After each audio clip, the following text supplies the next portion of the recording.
তুমি কার ঘর মটকায় দেওয়ার কথা বলো? যদি কোনো মুসলমান যদি সে গ্রেফতার করো।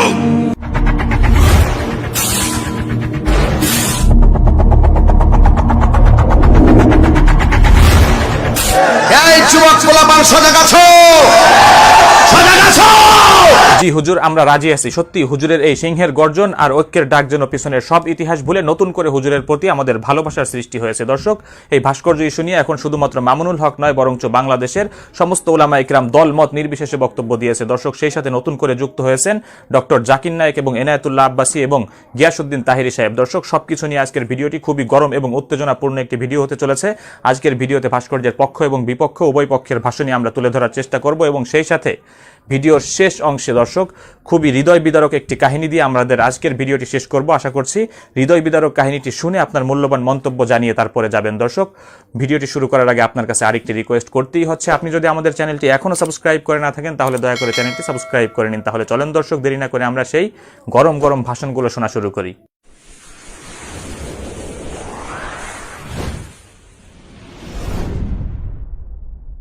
যেখানে মামুনুল হক মামলাকে পাওয়া যাবে সেখানে স্বেচ্ছাসেবক লীগের নেতা কর্মীরা প্রতিরোধ করে তুলবে। এই ছাত্রলীগ নিষিদ্ধ করে দিন। যারা আমার মায়ের বুক খালি করবে তারা এদেশের শিক্ষাঙ্গনগুলোকে কসাইখানায় পরিণত করবে। আমার মায়ের সন্তানেরা পড়তে গিয়ে লাশ হয়ে মায়ের ঘরে ফিরে আসবে। এমন ছাত্র রাজনীতি আমরা দেখতে চাই না। পর থেকে কিন্তু আমরা প্রতিরোধ তৈরি করব। যেখানে মামুনুল হক মামলাকে পাওয়া যাবে সেখানে স্বেচ্ছাসেবক লীগের নেতা কর্মীরা প্রতিরোধ করে তুলবে। এখন বলতে চাই, যদি মামুনুল হকের কিছু হয় সারা দুনিয়ায় রক্তের বন্যা বয়ে যাবে।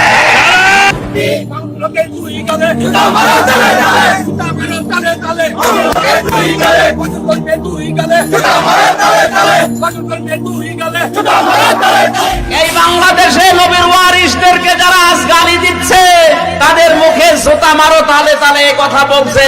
কোরআন হাতে নিয়ে বলছি, একটারও জন্ম ঠিক না, সব পেয়ে আইন অনুযায়ী এই ফয়জুল করিম এবং কুলাঙ্গার মামুনুল হক এই দুইজন এতদিন গ্রেফতার হওয়ার কথা ছিল। গ্রেফতার করো,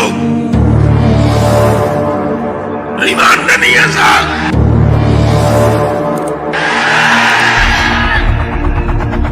গ্রেফতার করো, রিমান্ডে নিয়ে যান। ফাঁসির কাস্তে ঝুলাই দিও।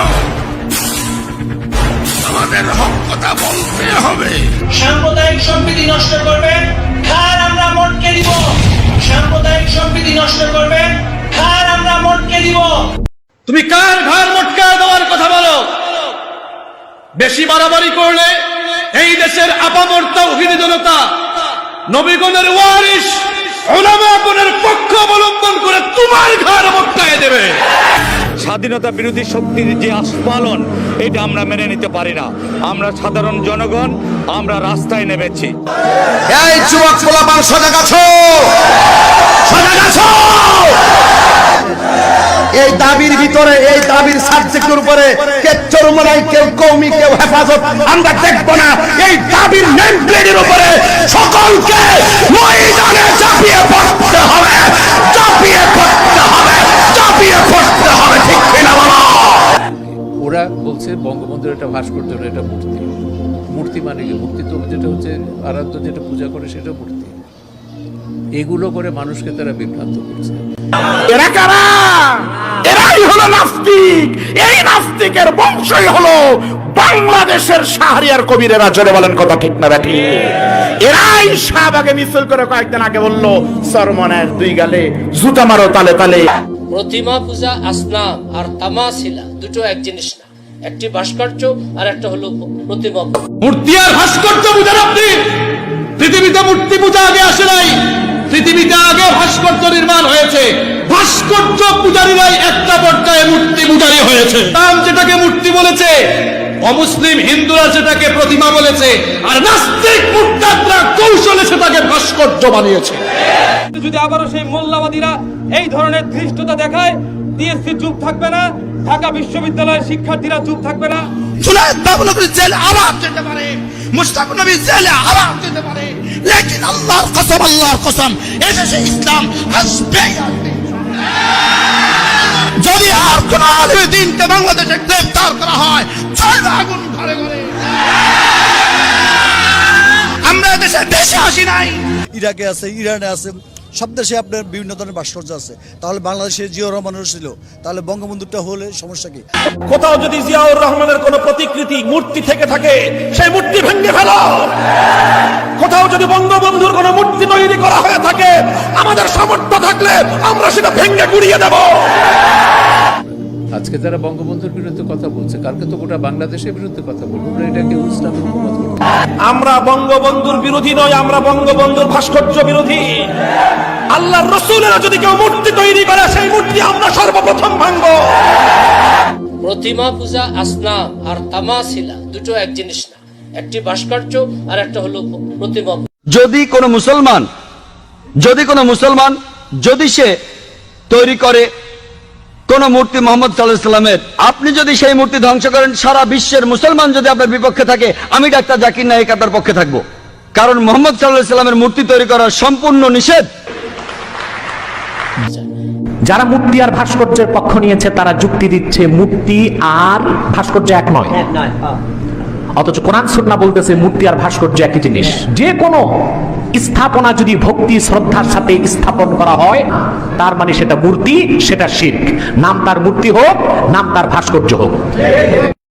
এমনও লাশের দাফন করেছি, 166 জন লাশের দাফন কার্যে সহযোগিতা করেছি চাঁদপুর আমাদের ইসলামী আন্দোলনের টিম।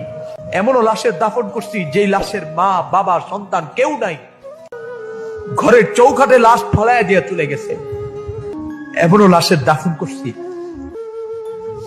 যে লাশের সন্তান ফোন করে বলছে, বাবার লাশ অমুক ঘরে পড়ে আছে, এসে ব্যবস্থা করে দিয়ে যান। কোথায় ছিলি তখন? ছাত্রলীগ, যুবলীগ, বাংলাদেশে আর একজন আছেন যারা যিনি এই কষ্টগুলা করছেন। তাকওয়া ফাউন্ডেশনের কিছু পিকচার দেখেছি, আবার এমন পিকচার নিজে তুলেছি। পুকুর পাড়ে লাশ পড়ে আছে, এই লাশের বাবা আছে, লাশের মা আছে, লাশের ভাই আছে। এই লাশ যেই রাজনীতি করত, সেই রাজনীতির লিডার আছে, সেই রাজনীতির বড় বড় নেতারা আছে। আজকে সেই লাশের পাশে কেউ নাই। কে দাফন করেছে? কে কবর দিয়েছে? কে গোসল দিয়েছে? এমনও লাশের গোসল এই 2 হাত দিয়া দিয়েছি।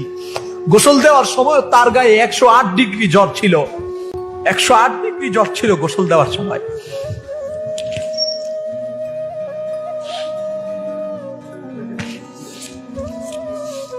কলিজা ফেটে যায় দুঃখে।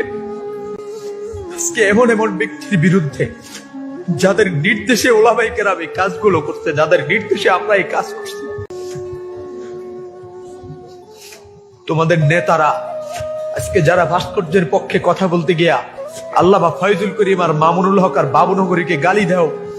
গ্লাস করা চতুর্মুখী গ্লাস করা রুমের মধ্যে এসি রুমে বসে কোনো কথা বলার প্রয়োজন হইলে কম্পিউটারের মাধ্যমে, মোবাইলের মাধ্যমে ভিডিওতে কথা বলছে, সামনে আসে নাই।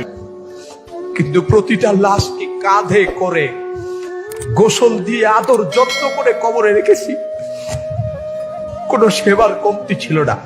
দর্শক, এতক্ষণ যাবত আপনারা ভাস্কর্যের পক্ষে এবং বিপক্ষের বক্তব্য শুনলেন। তবে এ সকল বক্তব্যের মধ্যে নতুন ধর্ম প্রতিমন্ত্রীর বক্তব্যটা আমার কাছে বেশি ভালো লেগেছে, কারণ তিনি বলেছেন যে এটা নিয়ে দাঙ্গা হাঙ্গামা সৃষ্টি না করে পরস্পর আলোচনার মাধ্যমে মিটমাটে যাওয়া সম্ভব। এইগুলোর একটা সমাধানের জন্য যে ধরনের কাজ করা প্রয়োজন সেটা আমরা কিন্তু আলোচনার সাপেক্ষে করবো ইনশাআল্লাহ। এদিকে হ্যাঁ, আমরা এটাই চাই যেন আলোচনার মাধ্যমেই মিটমাট করা হয়। আর আমরা এটাও আশাবাদী যে আলোচনার মাধ্যমে সরকার সংখ্যাগরিষ্ঠ উলামায়ে কেরামের মতামতকে অধিক প্রাধান্য দিবেন। আমরা এদেশের মাটিতে কোনো প্রকার রক্তপাত দেখতে চাই না, কারণ আমরা ভালোবাসি এদেশকে, ভালোবাসি এদেশের মাটিকে, ভালোবাসি স্বাধীনতার মহানায়ক বঙ্গবন্ধু শেখ মুজিবুর রহমানকে। দর্শক, আপনি কি ভাস্কর্যের পক্ষে না বিপক্ষে? যদি পক্ষে হয়ে থাকেন তাহলে অবশ্যই হ্যাঁ লিখবেন, এবং বিপক্ষে হয়ে থাকেন তাহলে অবশ্যই কমেন্ট বক্সে না লিখবেন। আর ভিডিওটি যদি আপনার কাছে ভালো লেগে থাকে তাহলে অবশ্যই একটা লাইক দেবেন, এবং আমাদের চ্যানেলে নতুন হলে অবশ্যই আমাদের চ্যানেলটি সাবস্ক্রাইব করে আমাদের সঙ্গেই থাকবেন। দেখা হবে পরবর্তী ভিডিওতে। ততক্ষণ পর্যন্ত ভালো থাকবেন, সুস্থ থাকবেন। আসসালামু আলাইকুম ওয়া রাহমাতুল্লাহি ওয়া বারাকাতুহু।